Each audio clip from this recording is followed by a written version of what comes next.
नमस्कार, आप देख रहे हैं मोबाइल न्यूज 24। मैं हूं नुपुर सिंह और वक्त हो गया है दिन भर की बड़ी खबरों का। पाकिस्तान में बारूदी सुरंग में धमाका, 2 लोगों की मौत, 5 घायलों में से 4 की हालत नाजुक। एनडीए सरकार बनने के बाद अब लोकसभा अध्यक्ष पद को लेकर राजनीति तेज हो चुकी है, जहां विपक्षी नेता इस पद को लेकर भाजपा पर निशाना साध रहे हैं। इसी बीच शिवसेना यूबीटी नेता संजय राउत ने बड़ा बयान दिया है। उन्होंने कहा कि टीडीपी अपनी पार्टी के नेता को लोकसभा अध्यक्ष बनाना चाहती है और अगर उसकी बात एनडीए में नहीं बन पाती तो विपक्ष यानी इंडी गठबंधन उनका साथ देने को तैयार है। टेस्ला कंपनी के सीईओ एलन मस्क ने इलेक्ट्रॉनिक वोटिंग मशीन ईवीएम को लेकर सवाल खड़े किए हैं। उद्योगपति मस्क ने कहा कि ईवीएम को आसानी से किसी इंसान या एआई द्वारा हैक किया जा सकता है। वहीं सोशल मीडिया साइट एक्स पर मस्क की इस पोस्ट को रीट्वीट करते हुए समाजवादी पार्टी के मुखिया अखिलेश यादव ने भाजपा पर कटाक्ष किया है। उन्होंने कहा साथ ही आगामी चुनावों को बैलेट से कराए जाने की मांग की है। आंध्र प्रदेश के सूचना प्रौद्योगिकी मंत्री नारा लोकेश ने लोगों की समस्याओं के समाधान के लिए आज अपने निर्वाचन क्षेत्र मंगलागिरी में जनता दरबार लगाया। जनता दरबार में मुख्यमंत्री एन चंद्रबाबू नायडू के बेटे लोकेश ने लोगों को भरोसा दिलाया कि वह हमेशा उनके साथ खड़े रहेंगे। नीट यूजी रॉ 2024 परीक्षा में गड़बड़ी को लेकर विपक्ष ने सरकार से कई सवाल किए हैं। इसी कड़ी में कांग्रेसी महासचिव जयराम रमेश ने परीक्षा में हुई गड़बड़ी पर कहा कि इस मामले के बाद राष्ट्रीय परीक्षण एजेंसी की ईमानदारी और नीट के डिजाइन और संचालन पर कई गंभीर सवाल खड़े होते हैं। इसके अलावा एनसीईआरटी को लेकर भी बयान दिया। उत्तर भारत के अधिकांश हिस्सों में फिलहाल गर्मी से राहत मिलती नहीं दिख रही है। मौसम विभाग ने कई राज्यों में अगले 3 दिन तक लू चलने की चेतावनी जारी की है। इनमें यूपी, बिहार, दिल्ली समेत कई अन्य प्रदेश शामिल है। दोस्तों, आगे की खबर पे चलने से पहले आपसे रिक्वेस्ट है कि अगर आपने वीडियो को अभी तक लाइक नहीं किया और इस पर कमेंट नहीं किया है तो जल्दी से कर दे, क्योंकि आपका एक लाइक और एक कमेंट मेरे चेहरे पे खुशी झलका देता है। दिल्ली में जल संकट गहराता जा रहा है। कई जगहों पर लोग पानी के टैंकर के पीछे भागते दिख रहे हैं। इसको लेकर लोगों का गुस्सा बढ़ता जा रहा है। इस दौरान छतरपुर इलाके में आज भाजपा के कार्यकर्ताओं ने दिल्ली जल बोर्ड कार्यालय में तोड़फोड़ की। इससे आम आदमी पार्टी और भाजपा आमने सामने आ गई।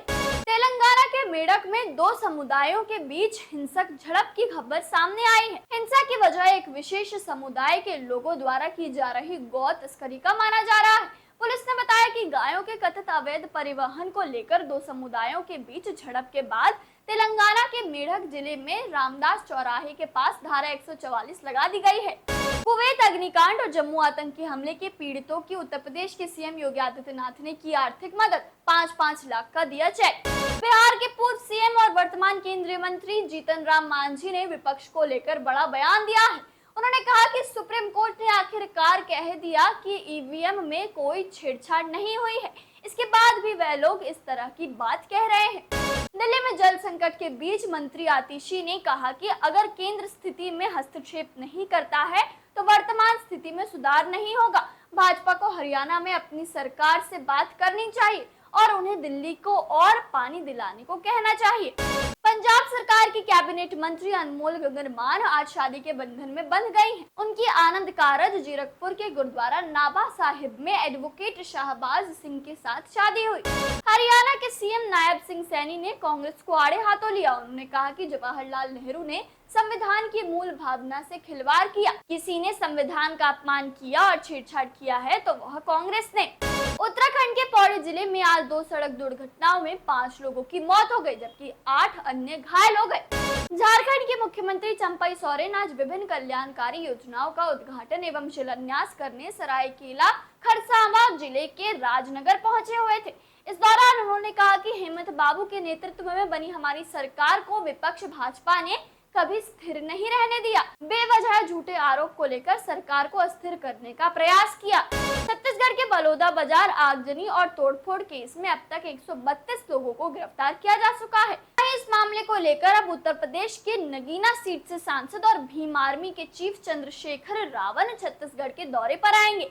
इस बात की जानकारी खुद भीम आर्मी के चीफ ने अपने एक्स अकाउंट पर दी है। चंद्रशेखर रावण ने अपने संदेश में कहा कि निर्दोष लोगों पर कार्रवाई की जा रही है। हिमाचल प्रदेश के मंडी से बीजेपी सांसद कंगना रनौत ने पीएम मोदी और जॉर्जिया मेलोनी के वीडियो पर रिएक्ट किया और कहा कि मोदी जी की सबसे प्यारी खूबियों में से एक यह है कि वह महिलाओं को हमेशा कंफर्टेबल रखते हैं उन्हें ये एहसास दिलाते हैं कि उन्हें वे आगे बढ़ते देखना चाहते हैं।